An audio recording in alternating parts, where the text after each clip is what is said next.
Hey everybody, it's Cynthia Porter with Visit Winona and Emily Skeels running the camera. We are Facebook Live today from Winona State University. Yay! It won! It's been in the running for weeks and weeks and weeks, and we're here. It's kind of a nice-ish day. I mean, it's pretty cool out here, but the sun is trying to poke out, so it'll be a fun look around the campus. Before we walk, oh wait, first I'm going to show you my shirt. These are brand new at the Visitor Center. Oh, you want one, don't you? Yeah. Okay, I'm gonna zip up now because really it's about 30 degrees today in Winona. First, before we walk though, I want Emily to show you the newest building on campus. It's the Integrated Wellness Center, and if you've not been back to the campus for a while, you need to come back and poke your head into this place because it's amazing. I mean, what an incredible benefit for the students. It's a huge complex that has a gymnasium, and it has what am I trying to think of, like workout facilities that are very sophisticated and elaborate, and I think kind of fun. I got to try them out one time when they first opened the building. It was kind of fun. Take a look.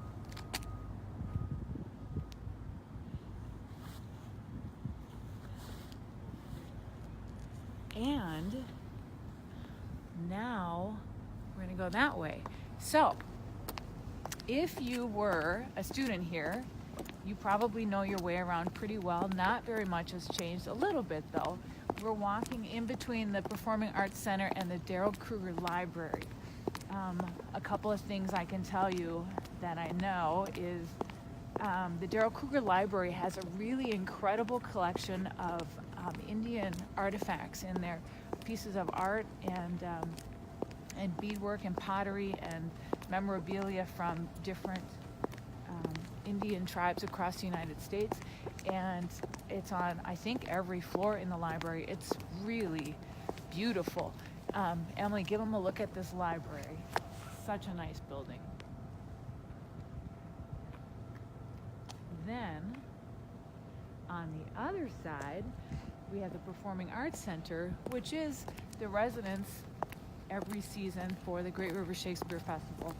And one of the things that they've been doing every year before performances, and they've been growing. This last year they did it before every single performance, is they're having live music out on the green. They call it Concerts on the Green.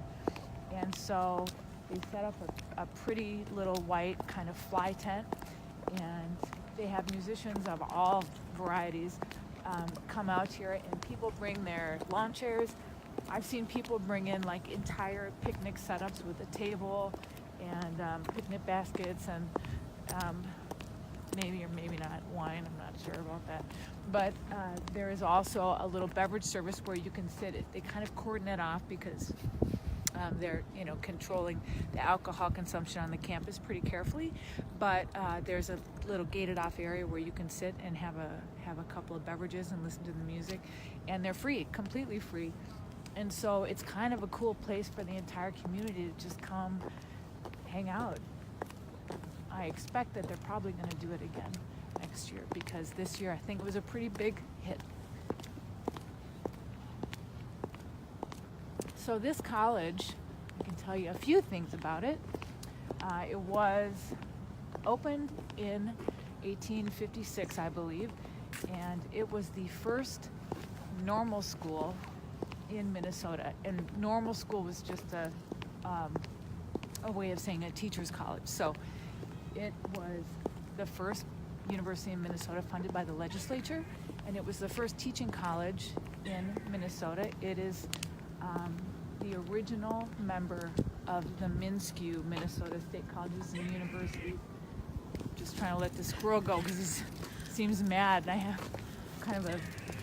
have a bad history with squirrels. One fell on my head once when I was taking a hike, and never mind. Anyway, so the college was the first teachers' college west of the Mississippi River also, and it actually closed for a couple of years, though. I believe it was 1862 to 1864, because all of the students, I think they were all men at that point, but all of the students went to fight in the Civil War. So they closed down the college for a couple of years, and then the first graduating class did not graduate until 1866. And it's just been gangbusters ever since then. So from a really early time, this college campus was extremely popular, but it's changed a lot over the years. When I first moved to Winona, like 24 years ago, this was well, let's be honest. I mean, it was a pretty big party school, and so I still hear people talk about that quite a bit. That some of the things like Springfest and crazy times on this campus, but then the university got really serious for the last 20 years or so. They just said, no more. We're here to learn. I mean, let's have a little fun, but let's keep it sane, you know? And so now, I think only about 50-something% of the students who apply to go here are able to get in. The admission standards are quite high, and it has a pretty strong reputation as far as, especially still in the area of teaching. It's turning out a lot of professional teachers, and I think that they also have a very strong nursing program, and I believe that their sciences program has really come a long way too. We're going to just take a peek at the new science building, which, when I say new, I mean like it's 10 years old or something. Maybe it's 12 years old. But if you've not seen inside the lobby, we're just going to poke our head and take a look inside the lobby because it's really, really beautiful. Over to my right or left, whichever way the camera's framing it, is also some of the oldest buildings on campus.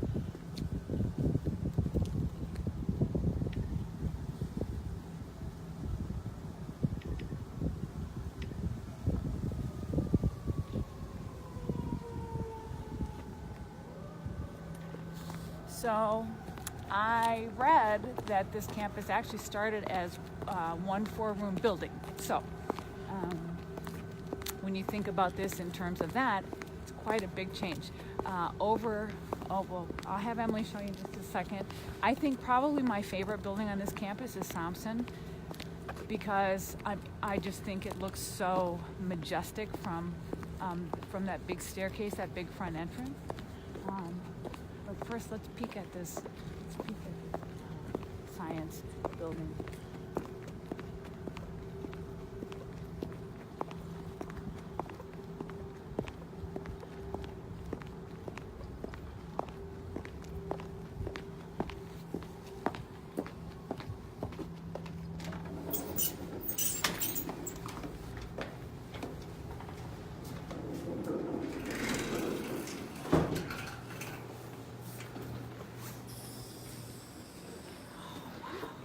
So every year they have the Frozen River Film Festival in a lot of the rooms in this building or in this complex. So the community gets to come in here and hang out for a few days. But take a look, man, it's really pretty.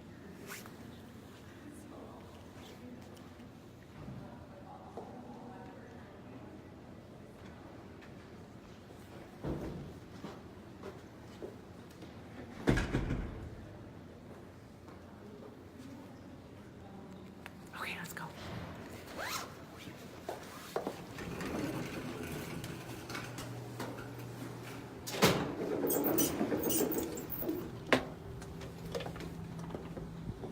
So over there is Thompson Hall, beautiful, historic, still used. I'm gonna put my gloves on, and we're gonna walk back that way, and we're just gonna take a look at the Crisco Commons. We'll just poke our heads in there a little bit too. That is a place I'm not terribly familiar with because, well, I've never been a student here. And so I think the last time I was in there I got lost. So we're just gonna find a door and walk in, and we'll give you as much of a look around as we can. But one of the other things that's been going on here that's been a lot of fun has been their sports program, the Warriors, and they're having like game day activities here.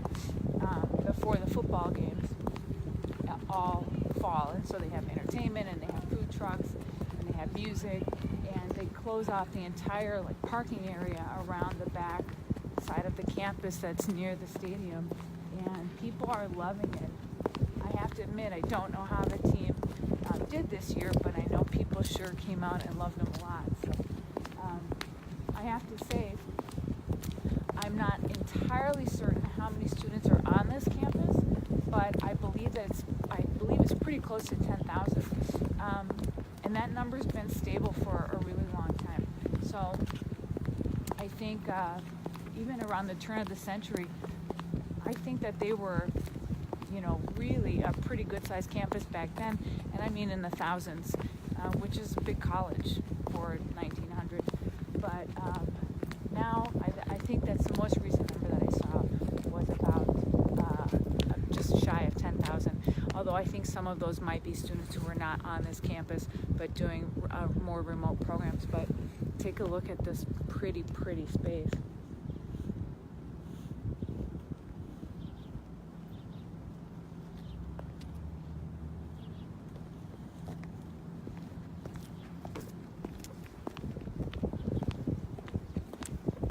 So I know someone had messaged and asked about going in the residence halls. We're not going to do that today. But Winona State does has residences kind of spread out across Winona a little bit. They've got the West Campus, which is over around the Lourdes Hall building. And then they also have the Eastlake Apartments, which are they're like quad-size apartments that are beautiful inside. I mean, really just as nice as you can get, I think, for campus living, and probably nicer than a lot of people's houses that they live in not on campus. So then there's also still all of the regular dormitories. I think there's 3 or 4 that are still attached to the campus that have always been there, in my understanding. But the ones that are on the East Lake are, I believe, the newest housing. And I'll tell you what, if you guys vote for them in a future poll, we'll get ourselves access to the dorms, and we'll get a few people to let us come in and take a look around, and we'll give you an idea what those look like today. I don't know what the flags are about.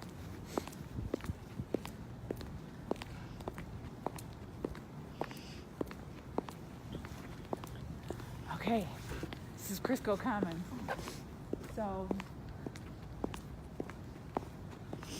every week we do this Facebook Live from wherever you tell us to go. So far we've gone climbing up Sugarloaf. We've gone to the back of Blado's and then to the front of Blado's. Those who create their horn. Oh God, here we go. I don't know where we are. We'll just walk up here. We have gone. Emily, where else have we gone? On the backwaters, you say that? Oh, we went paddling in the backwaters. That was really nice. That was good timing. The mansion. We went into a mansion. Maybe I don't know why I can't remember any of these things that Emily has to feed them to me.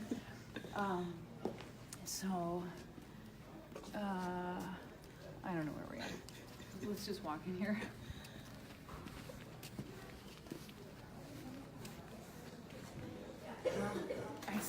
I smell food, so I think that this must be attached to campus dining, something like that.